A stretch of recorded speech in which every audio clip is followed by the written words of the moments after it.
வரைக்கும் தமிழ் சினிமாவில் இப்படி ஒரு படம் வந்ததே கிடையாது. இன்னொரு பாகுபலி, இது பாகுபலி மிஞ்சிரும் இப்படிலாம் அவங்க பேசும்பொழுது பெரிய எக்ஸ்பெக்டேஷனோட அவன் வருவான். அவனுக்கு எதிர்பார்ப்புங்கிறது பயங்கரமாக இருக்கும்.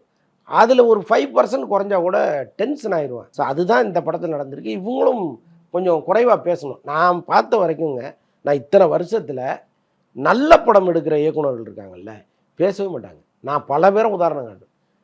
என் படம் அப்படி இருக்குது, இப்படி இருக்குது, புரட்டி போட்டுடுச்சுன்னு யாரெல்லாம் பேசுகிறாங்களோ அந்த படமெல்லாம் உப்புமாவாக தான் இருக்கும்.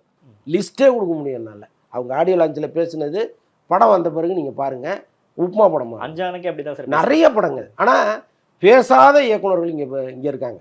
இப்போ பாலா மாதிரி டைரக்டர்கள் நீங்கள் போய் கேடுங்க, வாயவே திறக்க மாட்டாங்க. படம் பாருங்கள் நீங்கள் சொல்லுங்கன்னுவாங்க. ஸோ அந்த மாதிரி இயக்குனர்கள் எடுக்கிற படங்கள் வந்து தியேட்டருக்கு வந்துச்சுன்னா வேறு மாதிரி இருக்கும். அப்படி தான் நீங்கள் வந்து ஒரு படத்தோட ப்ரொமோஷனை பண்ணுமே தவிர, நான் அது பண்ணிட்டேன் இது பண்ணிட்டேங்கிறது அவங்களுக்கே